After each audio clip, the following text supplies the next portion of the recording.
Right, so it's a somewhat obvious oversight in journalistic coverage of the events of October 7th that nobody had bothered to actually ask Hamas why they did what they did. While nobody condones the violence they may have shown on the night of October 7th, so many narratives have been weaved in order to, at least at first, justify the Israeli response, before it became crystal clear it wasn't proportionate. It was genocide that was being carried out instead.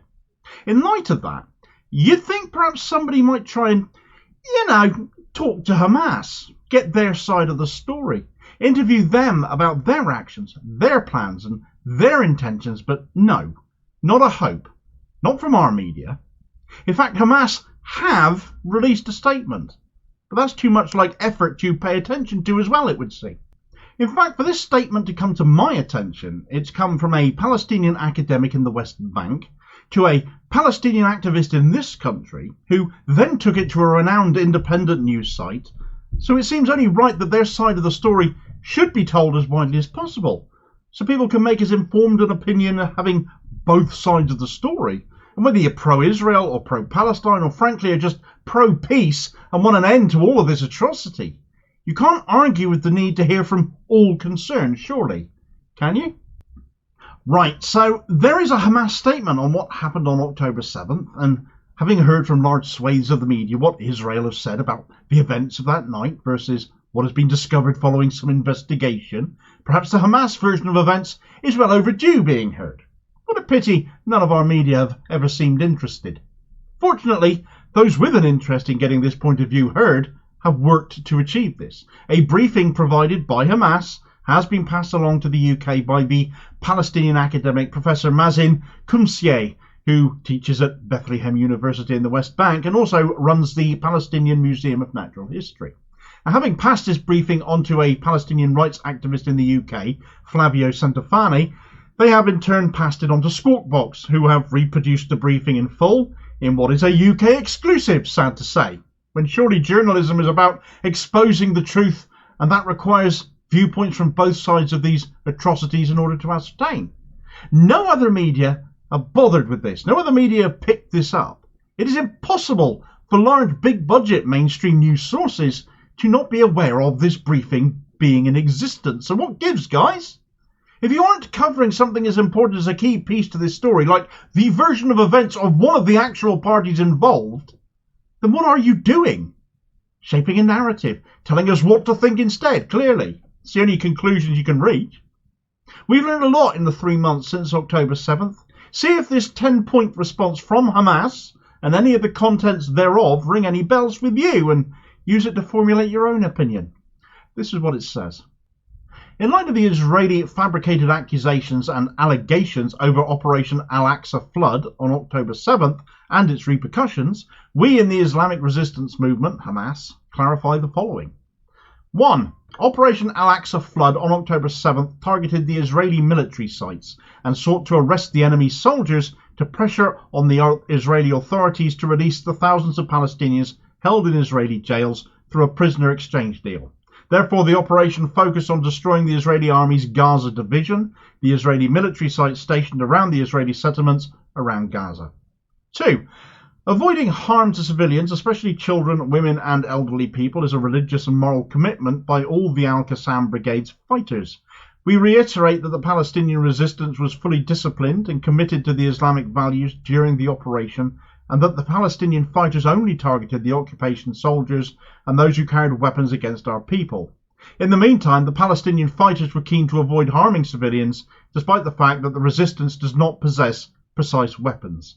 In addition, if there was any case of targeting civilians, it happened accidentally and in the course of the confrontation with the occupation forces. Since its establishment in 1987, the Hamas movement committed itself to avoiding harm to civilians. After Zionist criminal Baruch Goldstein in 1994 committed a massacre against Palestinian worshippers in the Al-Ibrahimi Mosque in occupied Hebron city, the Hamas movement announced an initiative to avoid civilians, the brunt of fighting by all parties, but the Israeli occupation rejected it and even did not give any comment on it. The Hamas movement also repeated such calls several times, but received by a deaf ear from the Israeli occupation, which continued its deliberate targeting and killing of Palestinian civilians. 3. Maybe some faults happened during Operation Al-Aqsa Flood's implementation due to the rapid collapse of the Israeli security and military system and the chaos caused along the border areas with Gaza. As attested by many, the Hamas movement dealt in a positive and kind manner with all civilians who have been held in Gaza and sought from the earliest days of the aggression to release them. And that's what happened during the week-long humanitarian truce where these civilians were released in exchange of releasing Palestinian women and children from Israeli jails. 4. What the Israeli occupation promoted of allegations that the Al-Qassam brigades on October 7th were targeting Israeli civilians are nothing but complete lies and fabrications. The source of these allegations is the Israeli official narrative, and no independent source proved any of them. It is a well-known fact that the Israeli official narrative had always sought to demonize the Palestinian resistance, while also legalizing its brutal aggression on Gaza. Here are some details that go against the Israeli allegations. Video clips taken on that day, October 7th, along with the testimonies by Israelis themselves that were released later, showed that the Al-Qassam Brigade's fighters didn't target civilians, and many Israelis were killed by the Israeli army and police due to their confusion. It has also been firmly refuted the lie of the 40 beheaded babies by the Palestinian fighters, and even Israeli sources denied this lie. Many of the Western media agencies unfortunately adopted this allegation and promoted it. The suggestion that the Palestinian fighters committed rape against Israeli women was fully denied, including by the Hamas movement. A report by the Mondo Weiss news website on December 1st, 2023, amongst others, said there is a lack of any evidence of mass rape allegedly perpetrated by Hamas members on October 7th, and that Israel used such allegation to fuel the genocide in Gaza. According to two reports by the Israeli Yedioth Aharonoth newspaper on October 10th and the Haaretz newspaper on November 18th, many Israeli civilians were killed by an Israeli military helicopter, especially those who were in the Nova Music Festival near Gaza, where 364 Israeli civilians were killed. The two reports said the Hamas fighters reached the area of the festival without any prior knowledge of the festival, where the Israeli helicopter opened fire on both the Hamas fighters and the participants in the festival. The Yedioth Aharonoth also said the Israeli army, to prevent further infiltrations from Gaza and to prevent any Israelis being arrested by the Palestinian fighters, struck over 300 targets in areas surrounding the Gaza Strip. Other Israeli testimonies confirmed that the Israeli army raids and soldiers' operations killed many Israeli captives and their captors. The Israeli occupation army bombed the houses in the Israeli settlements where Palestinian fighters and Israelis were inside in a clear application of the Israeli army notorious Hannibal directive, which clearly says that better a dead civilian hostage or soldier than taken alive, to avoid engaging in a prisoner swap with the Palestinian resistance. Furthermore, the occupation authorities revised the number of their killed soldiers and civilians from 1,400 to 1,200 after finding that 200 burnt corpses had belonged to the Palestinian fighters who were killed and mixed with Israeli corpses. This means that the one who killed the fighters is the one who killed the Israelis, knowing that only the Israeli army possesses military planes that killed, burned and destroyed Israeli areas on October 7th. The Israeli heavy aerial raids across Gaza that led to the death of nearly 60 Israeli captives also prove that the Israeli occupation does not care about the life of their captives in Gaza. 5. It is also a matter of fact that a number of Israeli settlers in settlements around Gaza were armed and clashes with Palestinian fighters on October 7th.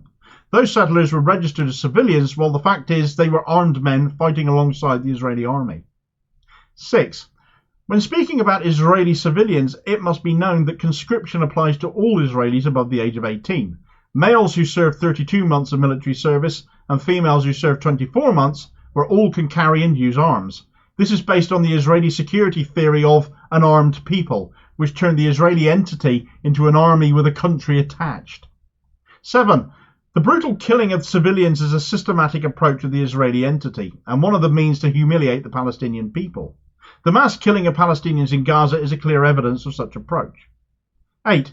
The Al Jazeera news channel said in a documentary that in 1 month of the Israeli aggression on Gaza, the daily average killing of Palestinian children in Gaza was 136, while the average of children killing in Ukraine in the course of the Russian-Ukrainian war was 1 child every day. 9. Those who defend the Israeli aggression do not look at the events in an objective manner, but rather go to justify the Israeli mass killing of Palestinians by saying there would be casualties amongst civilians when attacking the Hamas fighters. However, they would not use such an assumption when it comes to the Al-Aqsa flood event of October 7th. And 10. We are confident that any fair and independent inquiries will prove the truth of our narrative and will prove the scale of lies and misleading information in the Israeli side. This also includes the Israeli allegations regarding the hospitals in Gaza that the Palestinian resistance used them as command centres, an allegation that was not proven and was refuted by reports of many Western press agencies. So their plan was called Operation Al-Aqsa Flood, and it was a deliberate targeting of Israeli military sites. There are military garrisons in all of the kibbutzes surrounding Gaza, and indeed we know some of the hostages taken were soldiers, such as 2 of the 3 who were killed allegedly by poison gas attacks by Israel. Other hostages certainly were not hostages, though. Hostages were sought to exchange for those Israel is keeping imprisoned, a factor not covered nearly enough by our mainstream media. But Israel hold captive in their jails many more Palestinian hostages than Hamas holds Israeli ones. The Hannibal directives are there to prevent these deals, Israel preferring to kill their own people than release Palestinians they are holding themselves.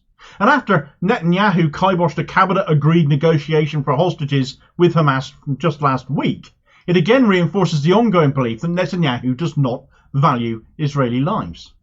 Israeli prisoners released have attested to being well looked after, as stated here as well, which cannot be said of Palestinian hostages released by Israel, who have made many claims of being abused while in captivity.